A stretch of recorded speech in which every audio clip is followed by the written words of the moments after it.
welcome to episode number 13 of the Santa Cruz Art League podcast. We're here with Annetta and Grace and Mink. We have a co-host today. We're at River Studio today and not the Art League, which is why our environment's a little different, and we've got this little handsome fellow. So stay tuned. We're going to talk about some art, some artists.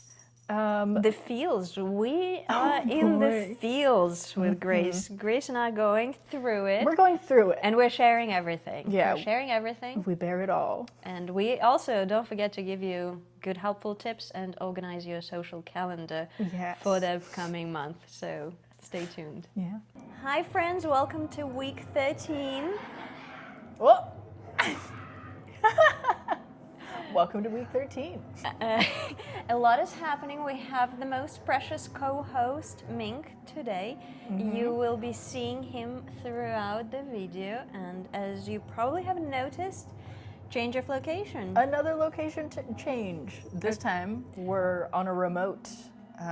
So we're at River Studio at the Tannery. If you're not following on Instagram, River Studio 116, please give a follow, check it out. And we have a doggy coming to visit. A lot is happening. There's a lot of animals. That's Gus. I don't know if we'll actually see him in the studio today because he's shy, but... Hi, precious kitten. So I feel like if one thing is consistent with our podcast is change, like in life. And you know what? I appreciate that. I think it keeps it interesting, you know? It's not just a show where two people are talking. It's a show where two people are talking and our locations change. And if you hear the bell, that's Mink. That's Mink. He's got two bells on him, so I know where he is, but it looks like he's about to curl up in his carrier.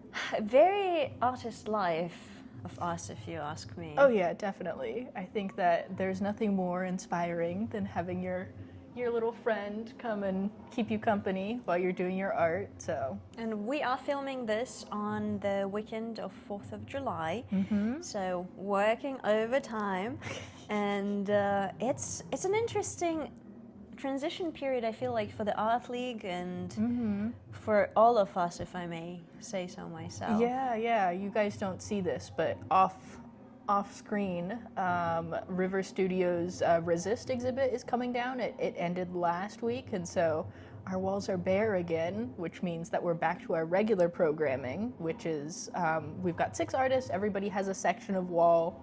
So we'll be working on putting some stuff up there in time for the next First Friday. You guys should check us out after you go to the Art League.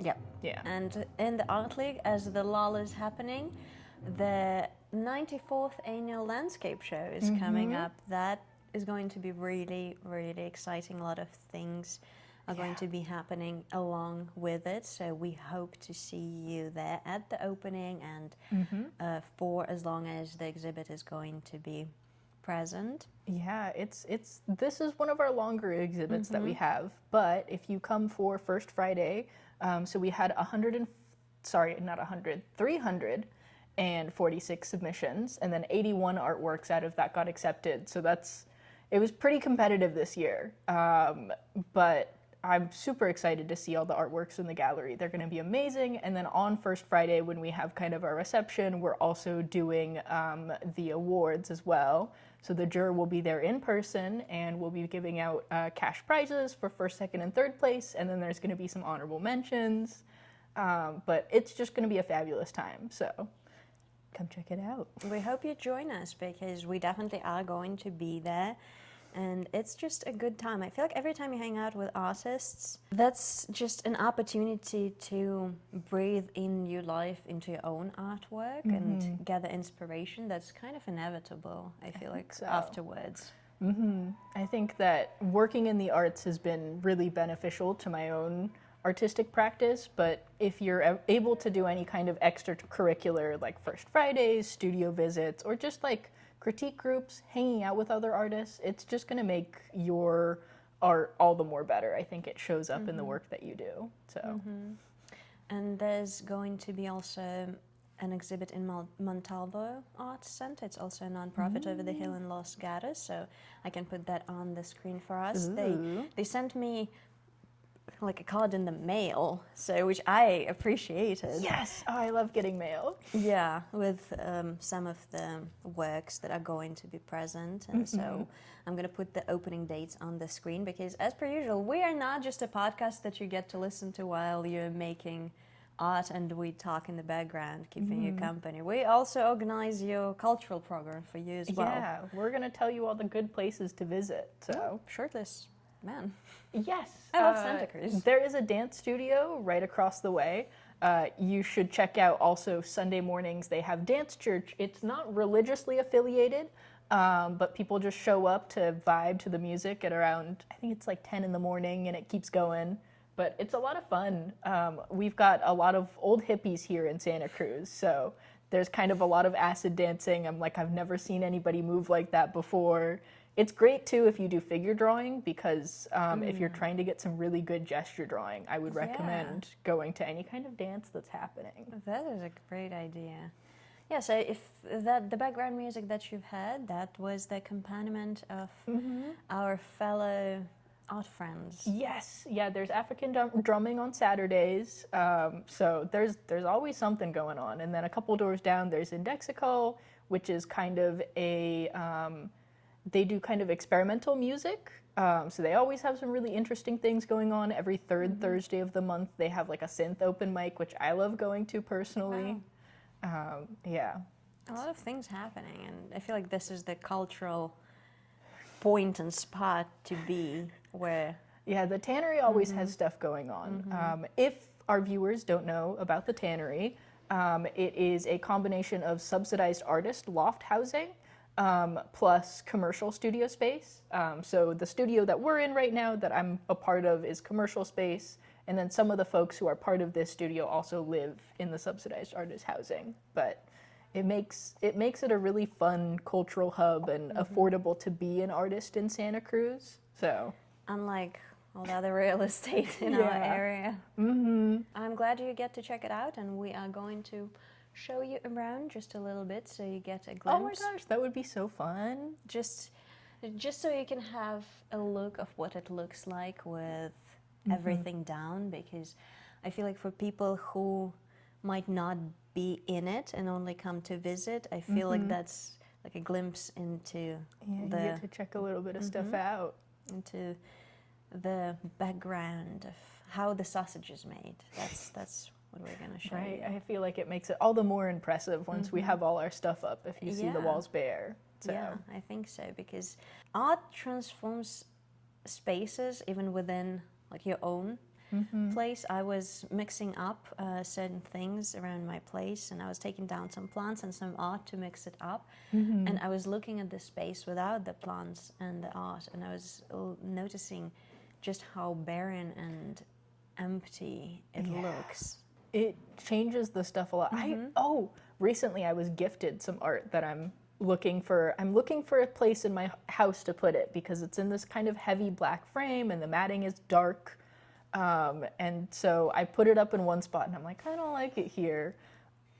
So I'm on a quest to find where to put this little portrait that I got. Oh, how nice. I also put, there's always some collective consciousness happening.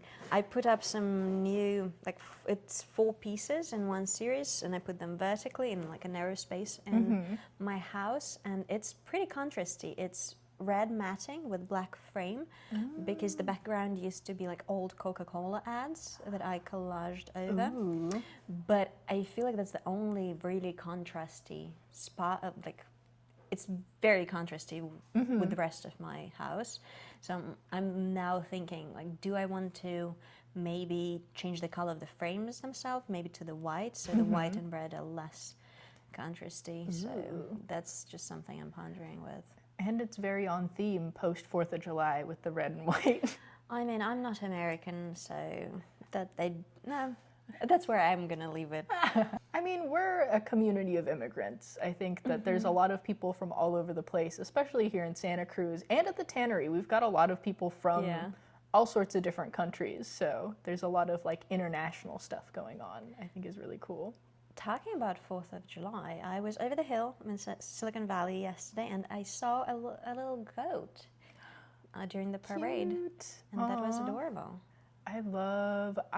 Apparently there was a parade by my house. I live in Aptos, like right by I've Seacliff. heard about that. I heard there was a parade. I did not go. I went on a little walk in the morning because I was like, you know, what better way to celebrate the 4th of July than to go to like Snow White's drive-in? Anytime I go there, I'm like, feel very Americana. But I saw a bunch of people parking and like wearing their red, white, and blues, and I was like, oh, I wonder if something's going on. I like picked up some sunflowers from a street vendor and went home. I love that.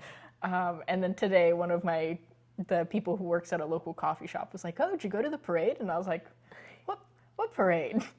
I feel like, you know what? I feel that comes with living in proximity to something and not attending it. There's like a theme. When I used to live in Budapest, I had an art gallery, quite very literally, like outside of my entrance. And the first time, and it feels embarrassing to admit for some reason, for obvious reason, but the first time I attended that gallery was the week I was moving out. That's so funny. Yeah. Like right on your way out. It happens. And I feel like that's a theme. Those things that are close to us, there's a sense that I have a lot of time to check it out. Like I can always go there. I can always visit that spot. I can always see the place. I can always come and be a part of that community. Yeah. But that's an illusion. But then you never get around to it sometimes. Yeah, I'm very happy to live where I do because I'm like walking distance from like there's a coffee shop, there's like Marianne's ice cream and like pizza and a Mexican place. So I love being able to like walk down to get a bite to eat. I think that I miss walkable places. We need more of that. Yes, that comes with living in the States, I feel. But I was thinking about that on the drive here, that I really love the artist life. And I don't know if that's just where I am right now, but I just feel such immense privilege of being an artist and doing what I do and appreciating the art and being friends with other people who are creative, be so in visual arts or music or performance. That is just such a good life to live, you know? I feel like every little thing in your life gets romanticized when you're an artist because you're looking for, you know, as you're doing like a series or if you're thinking about like what your next project's going to be, you're like constantly perusing your life for the things that that spark that. And so I feel like the more you're looking for it, the more you notice like what beauty is there in the mundane, you know? So that's always really fun, and I love being an artist. I do too. It's a privileged and what's the word? Angsty? Is it just me? I'm feeling the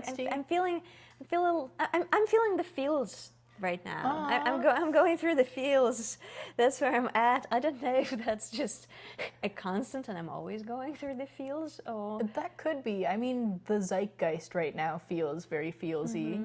I think I mentioned last episode, or not last episode, the one before maybe, that my friends all moved away. So I had been in my feels for some time. I've recovered since. I'm doing okay now, but it's hard. It's really hard. Oh gosh, I don't do well with goodbyes. I've moved so many times in my life, but every time it makes me so sad. I relate to that. And it's a little easier, I feel like, for me personally when you move, because you get to experience a new beginning. You get things to look forward to. There's things to distract you when you move away. But when there are people you love and you're close to and that were the part of your routine move away, you're kind of left with an empty space. You have this little void. And you're like, oh, they used to be here. And then you're wandering around the grocery store and you're like, everything reminds me of them. Yeah, but that's what I'm talking about. I'm feeling the feels. My feels are different, but I'm feeling your feels right now too. I feel like it's really relatable. And again, the only constant with this podcast is change. That's true. And we're going through it, and I hope it helps you go through your change in life, whatever you're going through And you'll get to live vicariously through us and our art Yeah. adventures. Of course. And let us know in the comments too. I would love to make this kind of a cathartic experience for everybody. If you Yeah. are feeling some feels right now and you want to talk about it, Yep. Let us know in the What's comments. the change you are currently going through, Mm-hmm. and how art is helping you? That's what I want to know. ooh, yes, Because definitely. art is for sure helping me Mhm. go through it, and projects and exhibits to look forward to, and organizing my own work into series and into cohesive kind of like mini exhibits. That's something that helps me focus my attention to like a Yeah. structured creative force, if it makes sense. Definitely. Ooh, another thing that has been really, I think, helpful, or I don't know about helpful, but heartwarming is so my housemate and her boyfriend and his friend are all moved to Texas, but as they were leaving, I was like, oh, you can have all of this art, because they're so sweet. They're always like, oh my gosh, your art's so cool. And I'm like, thank you. So I like gifted them a bunch of stuff to take with them for their new home. And so my friend's been sending me pictures whenever they have stuff up now, being like, there's Grace's art. I'm like, there it is. I'm with them. Yeah, it reminds me of a photo I saw recently. It's like a quote: "If an artist falls in love with you, you can never die." Aw, that's so sweet. I have like a much more cheeky version of that saying that I think is really funny, where it's like, if he writes you a sonnet, he loves you, but if he writes you 10,000 sonnets, he loves sonnets. Ouch. Yeah. Yeah. But I don't know. Art really helped me get through heartbreak. oh yeah, definitely. Or like sometimes you'll just have like a muse. You'll find a muse in somebody, and they inspire so much art of yours. Do you know, in my experience, I'm going to share something vulnerable. My muse has not been good for me as a human, but they were really good for me as an artist. All the best muses are. And I have like literally, I have a small notebook that I keep by my bedside table, and a pen, not a pencil, a pen that I write in at night when I sleep, and it's kind of mostly legible. So I'm kind of like, okay, where's the page, and I just write down the notes. And it was years and years and years ago where I wrote through all the heartbreak. They are making me into a great artist. And then I read it, and it was very painful and very beautiful. Yeah. And it made it worth it. In a way, yeah. I think that being able to find inspiration and beauty from things that are harmful or hurtful or whatever, it's like a silver lining. Although I also see this dichotomy of like, I went through XYZ, and like if I can't make something out of it, then what was the point? Yeah. So dangerous. Watch yourself. I think in hindsight it's really good, but I also know of some people who've like dwelled on things in order to be able to make something out of it, and I'm like, you gotta, It's a Be a it's a little fine careful, dance right? between the two polarities. the things we do for art. Yes, and heartbreak for the sake of heartbreak, or heartbreak for the sake of making art, is not ideal. But if you're going through heartbreak anyways, and you're able to exactly. get some art out of it, then And that's just something that kind of helps you get the feels out and process what you're going through. That I feel like that's one of the healthiest ways, honestly. no. Yeah, and then I think it's so helpful too, because when you have all of these feelings inside of you and you can like put them onto the canvas, it kind of relieves you of the burden of carrying that with you. Like it's like I don't have to maintain this memory for the sake of like, I don't know, evidence that it happened, because I have all of this like documentation that it happened. I like that. So like allows you to not need to carry that anymore. I like that. I like that a lot. I'm curious if you relate, because I definitely do relate, and there were pieces of art that I was not able to look at for a while. Yeah. Which is like a bizarre feeling, and that I'm also curious if you guys have experienced that.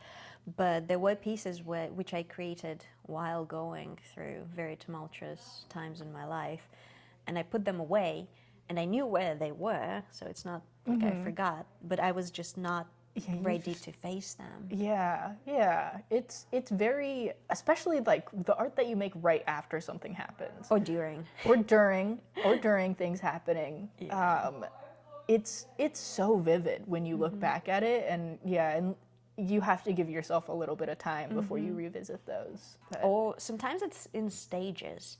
I think you mentioned how with the works that you have done, you prepared the canvas with abstract, and then with some time you added like an extra layer, an extra drawing. I feel like that is a great example that I relate to, in the sense that there are pieces that I make a piece of art and I know that it's not finished, it's not done, it's like the first stage, and I don't know when this next stage will be, and I have no idea what it will look like yet, but I think that's the beautiful thing about art.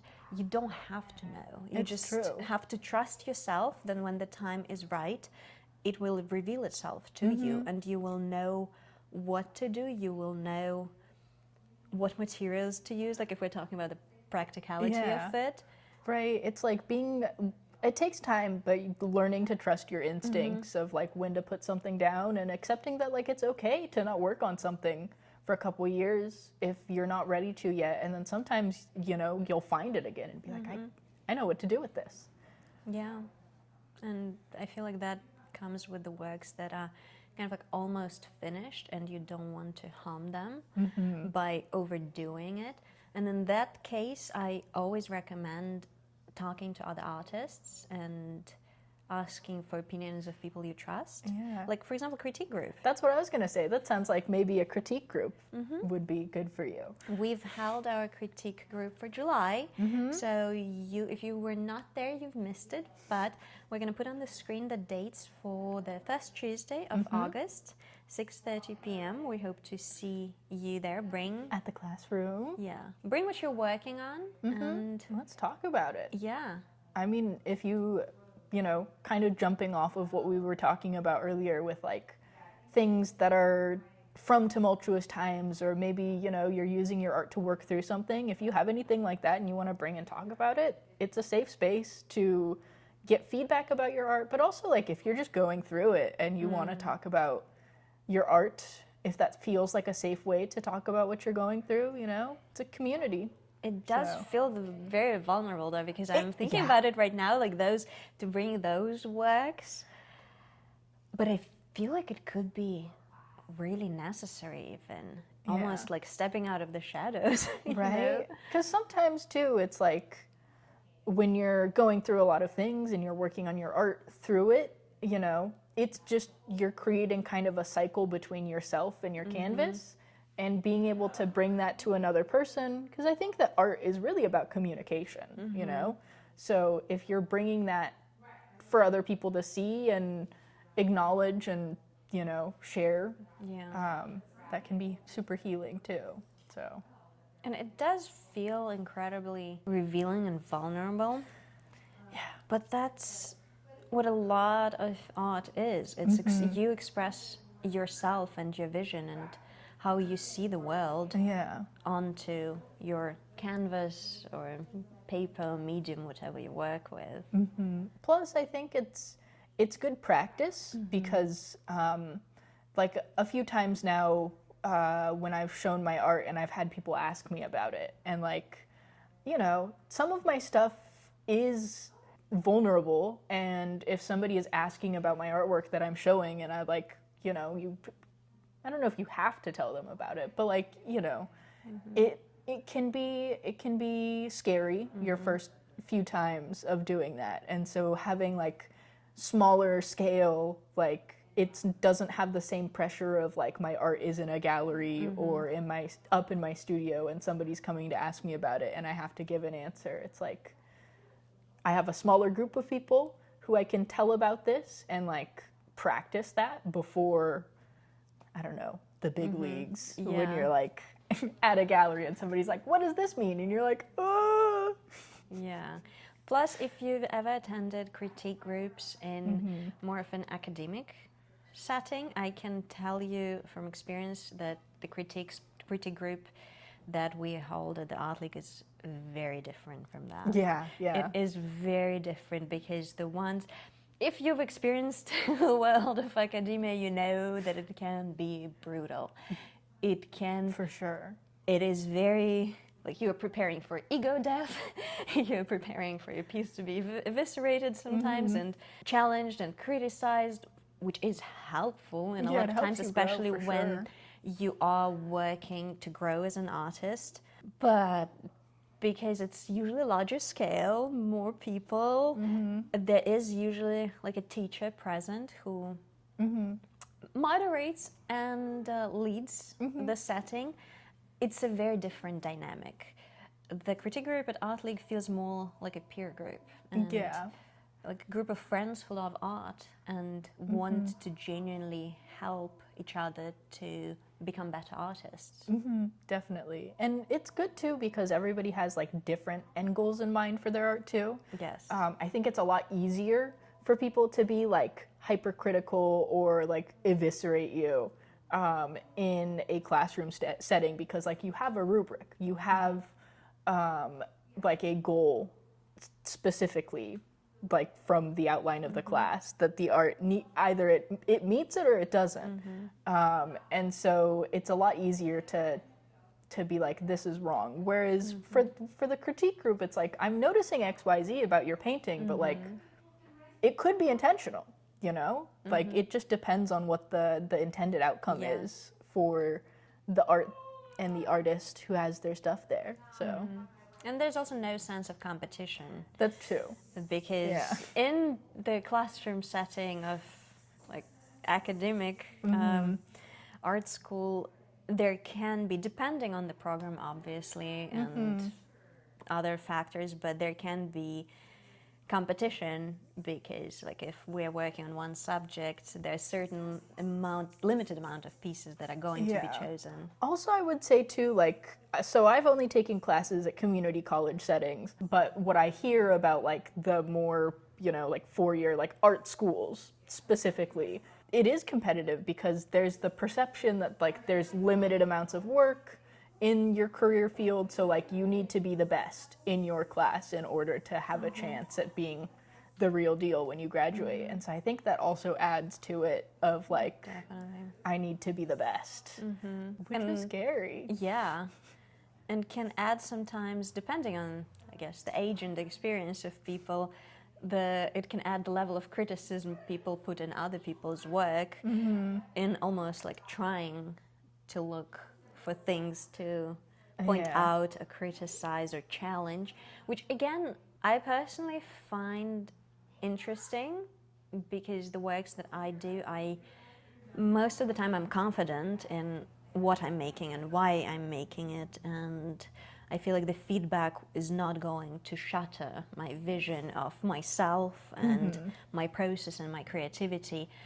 It doesn't mean it's always pleasant to hear. Yeah, sometimes it hurts. Yeah, because it is your expression of yourself, and it's a very vulnerable moment to be, vulnerable position to be in, to be judged regardless of what the setting is. Definitely, but you know, I think, but it's good. It's good for the soul. It's good for your art to just have a chance to be considerate of the choices you're making also. Yes. I know when you're starting out with critique groups and starting to think critically about your art, people will point out things that you didn't really notice about your art, and being able to, you know, be intentional about the choices that you're making moving forward, or like noticing a certain way that you do things, whether it's good or bad. Like, I think that just having an awareness of your art and how you're making stuff show up in whatever medium it is really helpful to your growth as an artist. Definitely. And why I am really pioneering for you to attend the critique group is because when you attend it over the time, and it's, you know, you see familiar faces, we are friends, people also get to notice things about your artwork, like your style and maybe some consistency throughout different works, different mediums. That can be really beneficial for growth as an artist, that it's sometimes challenging to see for yourself. It's like it's hard to see forest for the trees when you're in it, and having an outside perspective and that is loving, that is encouraging, and that you are confident that people put it out there with love to help you, that is really, really something I wish you can experience as an artist. Yeah. Again, like going back to that sense of community too, that you create in the critique group, like we've gotten to, like before the group itself starts, you know, we've gotten to all go and look in the gallery and see what's going on. Like we get the opportunity to like remind people about deadlines for submitting to shows and all that fun stuff. So like when you are coming in consistently, there's so much more than just the critique group that you're able to get to. It's like everybody has different stuff going on there from different walks of life. So maybe you'll get to hear about some cool show that you wouldn't have known about, or, you know, meet interesting people and all that fun stuff. So fill your social calendar with more events to attend, which is always fun. yeah, definitely. So yeah, short story long, we're gonna see you in August in our critique group. All ages, all mediums, all levels are welcome. Yeah, as long as you can carry it into the art room yourself, then, you know. Oh, I forgot. Yeah, Annetta had a ginormous piece this last time, but you did carry it into the art room yourself, so. It's like the size of a door, probably. So yeah. I'm glad it fit into the doors, and that was the time where, because if you are the viewer, you know, Grace mentioned that she likes to work small, darling, and, you know, it's easier to display. And I love that. But I also love to work big. I also love to work big, and I also love to regret it when I bring it to our critique group, because it's almost 2 meters long. Right? I was like, I think she's about to reenact the Titanic. Like, it's a whole thing where I have to put the car seats in my SUV down. Yeah. It's a thing. That's the dedication to art. So look, if I can do it, you can do it. We actually, so there was a person who was attending our critique group who doesn't have a car. He was new to Santa Cruz at the time also. But he carried in his huge canvas. He walked it all the way to the Art League. That's dedication. Yeah. You have no excuses. No excuses. No excuses. Be there. Oh, bring something small if you want to ease into it. If it's so bad, bring something small. That's fine. Oh my gosh, I've literally brought my sketchbook to a critique group once too, because I was like working on, I had this idea that I was going to make stickers with little illustrations that I did for Mink. That's one of the projects that I never finished, but I brought in my little sketchbook to be like, oh, here's some little illustrations I'm working on, like thoughts, comments, concerns, and, you know, it was fun. So you can literally just bring in your sketchbook, you know, if you're working on something. Sorry, that's my Bluetooth speaker. Let me turn that off. You know, because I've been in my feels recently because my friends moved away, and I'm like, oh, this song is so appropriate because I'm on the West Coast and I have the blues. Oh, yeah. I was feeling music-wise, 2020 does 80s kind of, you know, house music. So remixes of the 80s. I was not alive. My parents were not planning for my existence yet, but I feel like I wish I lived through I the love 80s. 80s music. I love Duran Oh, like Duran. Fashion? 80s fashion is good too. I mean, big hair. Oh yeah, high-waisted pants. Yes. Not me today, but yes. This fit is pretty 80s. I don't know when Spinal Tap came out though, so that might not be so 80s, but We are almost color coordinated today. That was not planned. No, it's like we're connected. We are monochrome and we're in the feels, so Yeah. I feel like that's collective. And Your feels looks much more put together than mine does, so I'll give you that. thank you. I'm doing my best. I'm doing my best. Feels and in heels? I wear flats when I'm sad. That's one thing. Heels give you, I feel like, good posture. It's very hard to slouch when you're wearing Not a me. Challenge accepted. Yeah, I was born slouching. I'm gonna die slouching. My posture, terrible. Well, that maybe comes from, Yeah. I also work. do this thing which I try really hard not to do in the podcast, where I like sit on my foot. Like my Yes. posture is just always so terrible. That's something you can take a girl from Azerbaijan. You cannot take Azerbaijan from the girl. Eating, like the desire I have to sit like this, Yeah. and that's just not socially appropriate. Yeah, ladies shouldn't do that at the table. Please. Shut up. I love to sit on the floor, okay? That's just how people do in Asia. Forgive me for not knowing how to use a chair. We're struggling with very simple social concepts. Right? I'm meant to be sitting on the floor. That's like my favorite. I don't even like eating at my kitchen table. I like to go and sit down on the floor next to my coffee table. I like that. Very Yeah. cozy. It's cozier. The floor is better. Plus, I get to be close to Mink. Oh. He's so asleep. I wish the mics could pick up on his snoring a little bit better, because I So hear every once in a precious. while. What a good co-host we have. Very respectful. He's very well behaved most of the time. He already, little sneak peek for you, not sneak peek, we might not show it on camera, but we can mention it, that the works that Grace are having dry on the floor here in the studio. Mink graciously decorated with his paw prints. Yeah, he walking stepped over on it. one of them. Yeah, he did that to another piece that I've talked about it on the podcast before, but there's two paw prints on it. This one, I feel like the paw print didn't show up as well, so I'm a little bit bummed, but... Well, if I may notice that they tend to sell well, so maybe Yeah. he's like your little My lucky little commercial lucky charm. Yeah, people are like, I have to buy this. There's a paw print on it. So shall we go into our new segment? Oh, yes. Actually, before we go into our new segment, I want to respond to a comment that Lily left for us. Oh, I I took a love that. screenshot of it on my phone. And some context for you while Grace is looking for the comment.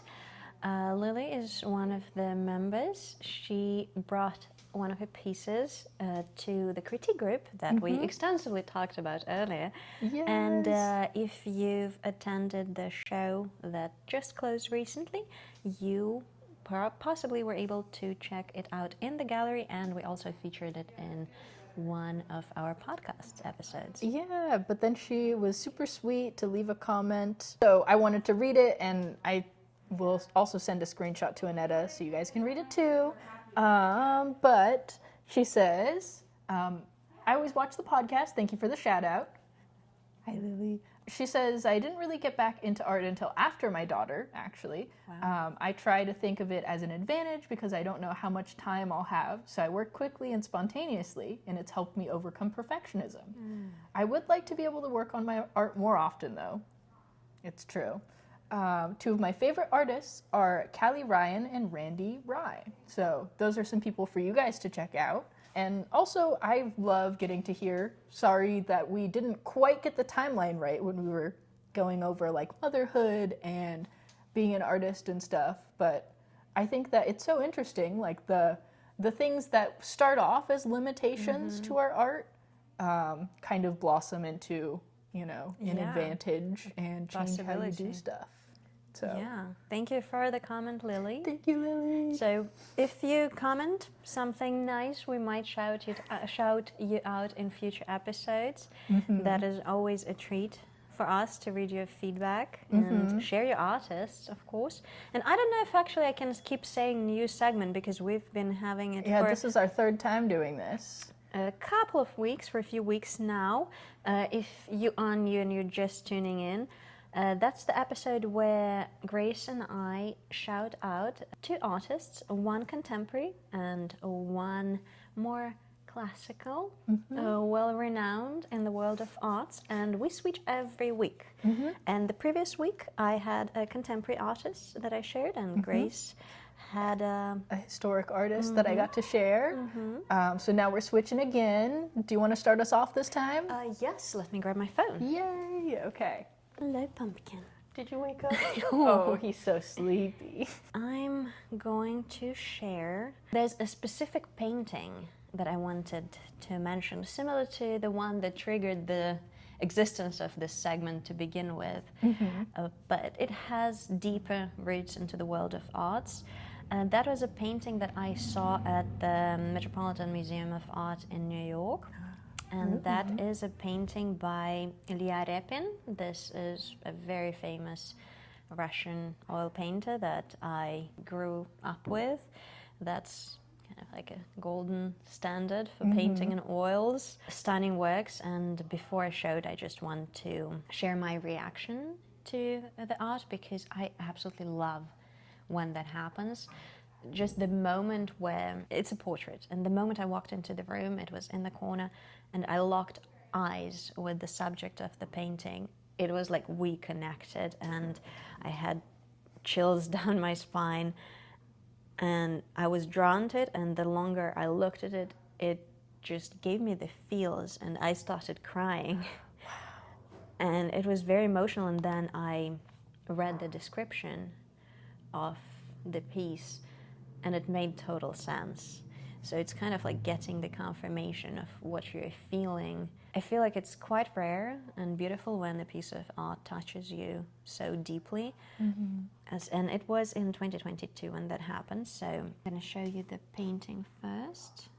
Oh, yeah. How you walk in, and I saw this. It's just the air. It's there, it's quite big. It's just his eyes, because I feel like it's so challenging to get the emotion. Right? He looks like, through. I don't know that, like, tired is the word, but it's like stressful and like frazzled. I don't know. The way that he was able to get like the kind of chaos of his hair and like the stacks of paper and... So can I read the description now? Yes, please. Because that's Ilya Efimovich Repin, and this is a portrait of Vsevolod Garshin. He lived in 1855, 1888, and the painting was made in 1884. Oil on canvas. Russian author Vsevolod Garshin specialized in short stories expressing his pacifist beliefs, love of beauty, and aversion to evil. In the early 1880s, he became friends with Repin, a leading progressive painter who shared his concern for contemporary political and social problems. The portrait is one of several that Repin made of Russian artists and intellectuals following his return from study in France, as he sought a more national tenor in his work. 4 years after it was created, Garshin, scarred by the suicides of his father and brother and his own mental illness, threw himself down a stairwell and died. So I felt that. I kind of felt all of that angst of the current at the time, political and social climate, and the unrest that it brought, and the uncertainty. Like you said, with the stacks of paper and the writing, and it's very frantic. And just the exhaustion and almost like helplessness. Yeah. And I felt that, and it moved me so much. And I was in the trenches in 2022. I'm going to be completely honest. I was in the trenches, and I felt at one with the painting and with the mood. And I don't know if it's calming and reassuring or concerning that those problems that we experience right now, that they were in like 1800s, they were still there, that they are still present now, and they probably will be present decades to come. I mean, if there's one thing about, if you study history, you notice how cyclical it is. And I know the emotion and the feeling and like the energy, the agitation in the piece really translate, and it is really striking. I can only imagine what it would have been like to see it in person. And I'm never going to get tired of saying that seeing original art in person, there's nothing quite like there's it. something, it does something. And you feel the energy. You definitely, and it's especially being made in 1884, everything that was happening in Russia at the time, and almost like not quite the precipice of big political change and breakdown of all social structures, but you know, it was getting there. Yeah, like couple decades before that. So it's almost like the boiling of the pot, and that energy can be felt through the oil. Yeah. I definitely believe that, and I'm going to feature some of the other Repin's artworks because I feel like he does such excellent job in portraying the emotion and the feelings.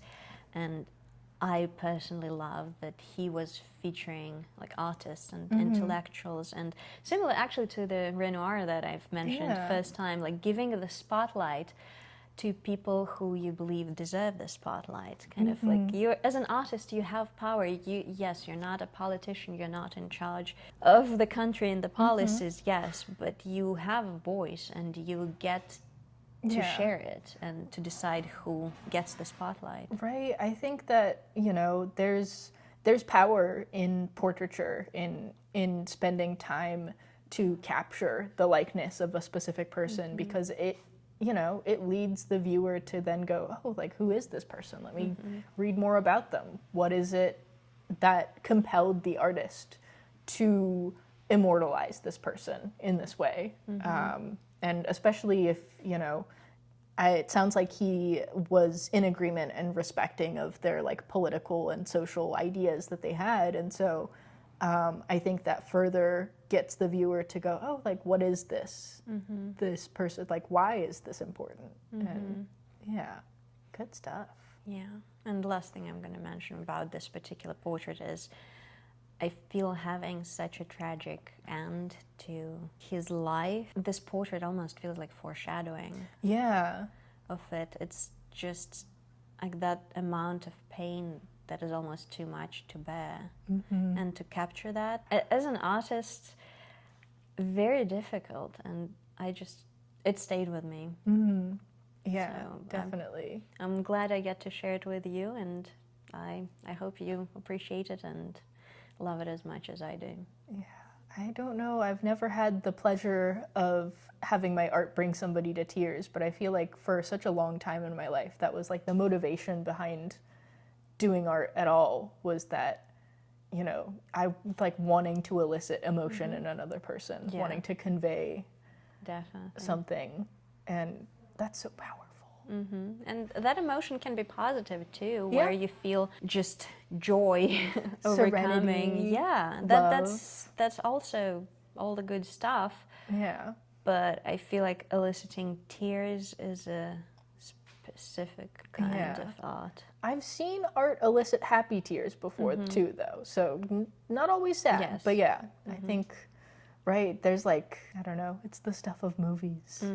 Now let's move to something more contemporary. Yes, okay, I might be lightening the mood a little bit. Yes, we definitely need that, because we went to some serious emotionally charged subjects. So Yes. Okay, so I have an artist to share. His name is Taewon An. He is a Korean artist, and he does these wonderful paintings that they kind of elicit like PS3 graphics. So if you think like early CGI, early animation, kind of low poly stuff in his paintings, which I think are really cool. But his muse is his cat, and so he does these wonderful. Oh my god. Drawings of his cat, and he's like, you know, I want to make my cat famous. What is the medium?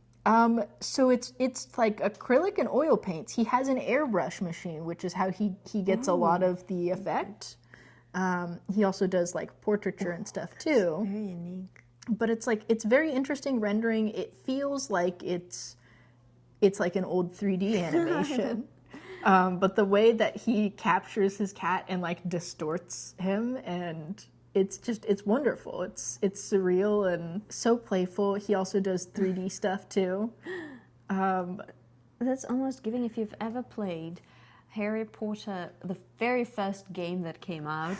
I don't know if like I'm aging myself terribly right now, but where it's like pixelated and Right, or if you've ever played like if you see a PlayStation and like very wonderfully rendered, so in especially like older animation, when you animate things, you have like a structure, a set of polygons that you then put a 2D image onto, and computer graphics becoming what they are now, you could only have like so many sides to your shape. So you end up with this kind of like strange bowed shape to people. Yeah, but also his like sculptures capture that in the same way too. It's wonderful, it's playful, and I think it's fantastic. And as somebody who has a cat in their studio all the time, and he is participating in my art in some ways, I just so appreciate the amount of like love and care and adoration of his cat. it's very creative. Isn't oh my god, so fun? very unusual to work with the very familiar shape of a cat, right? and to render it into something so unique. Yeah, it's just it cracks me up, and it's like, how can you even conceptualize this shape in your head? And so I think it's wonderful. And I think so. It's very fun. It is lighthearted, but it is also, I feel like it tickles my brain in a very specific way because of how different the forms are and the shapes. It's the same subject. It's his cat over and over again, but it takes on these different life forms, and it's fantastic. It's playful, it's cheeky, and and that's love. That's love. Yeah, or it almost like challenges. You recognize the shape that it's a cat, but all of them are so different. I know. I found him on Instagram and I was instantly obsessed. And so that's actually how I find a lot of contemporary artists that I really like a lot, is that they have their stuff that they're posting on Instagram, and I'll be like, oh my God, I love this. Oh, cool. And then just getting to see, as, because sometimes, like, I'm not the only one who loves his work. So then you get to see, you really like one piece, and then they start to grow and make changes in their career, and do interviews and stuff, and release like writings about whatever it is. So you really get to follow along as this artist like makes more work and grows in their career, and you almost get to witness it with them. And all the cool new crazy stuff that they come up with. It's just so good. That's what I find exciting, yes, because if the person can render the same unfamiliar shape in so many varied forms, it's like, what else can you come up with? Like, how many shapes of a cat can you create? Apparently, infinite. A lot. There's probably more that I have never even seen. So yeah, it is exciting. Like I would want to see, like, okay, what else? Right? I so badly want to see his work in person. I think he's in Korea, so unfortunately I don't get to, unless maybe I go to Korea, or if I can convince our curator to host him here at the Art League. That would be cool. That would be pretty cool. I mean, we gotta leverage the Yeah, power right. that we have with the Art League, That would be, I'm not gonna lie, I thought about that a couple of times, of like, how cool would that be to collect like the works of people that you create. And that's probably one of like my ambitions to having my own gallery, is just like to spotlight the art that I love. Right? Oh gosh, the dream would be to have a little studio gallery space, and I can just invite all of my favorite artists to put their stuff up. Oh, it'd be so fun. Yeah, one of my relatives who are no longer with us, she owned a gallery in Santa Fe, and it was on Canyon Road. It's like a very famous gallery street in Santa Fe. Santa Fe is one of my favorite cities in the United States. It's very artsy, very filled with creative people, very influenced by native culture, which colors a lot of what people do. The dream of that. It is just, it's like a hub of so many insanely talented people. Definitely. And that are also commercially really successful, which I'm not gonna lie is also very attractive. Yeah, it's really interesting as an artist when you run into people who are commercially successful, and like seeing how they do things is very, like, I think informative too, because you know, having an inventory system for your artwork as opposed to just like stacking it wherever. That's not me yet, though. That just made me nervously giggle and my eye twitch because I'm working on it, but it's like I feel like the more you create, and if you create faster, then you get to document that and write about it. There's like a backlog, and it creates stress. Yeah. Although you don't have to write about everything in your inventory system. You just have to assign it a number. But I love writing, so you see, I'm making it more difficult for myself. I know that. No one's making You don't me have to write about I it. know. Just put a number sticker on it. I'm one to talk, though. I'm like, I can't inventory it until it's finished, but like, when is it finished? Okay, I think Grace just gave me some homework for the next time we meet, and you, my people, are the witness to hold me accountable, and I know I'm going to regret it in 3 days when I'm going to be frantically running around my house. If you're somebody who is working on getting your stuff inventoried, like, you can definitely keep it in a spreadsheet. If you're looking to upgrade your inventory system just a little bit, Artwork Archive is also a really helpful tool. This is not sponsored, obviously. But Hey, if Artwork you want Archive, like, that's one that I have worked with, and it is a really good tool if you're looking to inventory stuff. And like, it also allows you to keep track of like creation date, medium, where it's stored if you have your home studio and a storage location, and stuff is like on display somewhere. It helps you keep track of it, because you'd be surprised, like, as you make a lot of art and you're like, I wonder where that piece is. It happens a lot. Not to us personally calling out everyone. All right, so many helpful tips for you guys. That's been a really fun episode, I think. Yeah, I've had a lot of fun. And we gotta wrap it up, sadly, but we are going to see you next week. We'll see you next week. Stay out of trouble. Don't get caught. And inventory your artwork. Yeah, inventory your art. And don't forget to share in the comments. Yeah, let us know. Have you inventoried your art? Me still stressed about it. Anyways, we're gonna see you next week. Thank you so much for tuning in. Have a great day. You too. Bye. Bye.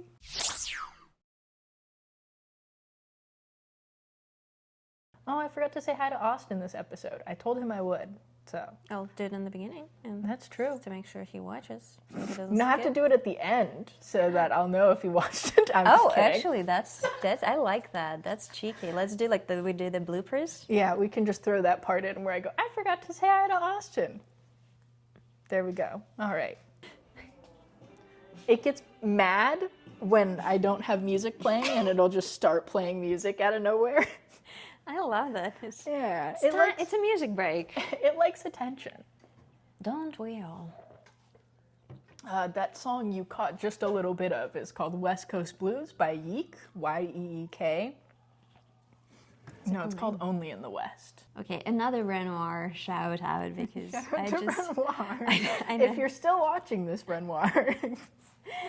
In whatever reincarnation you're in right Yeah. now, I hope you're watching our podcast.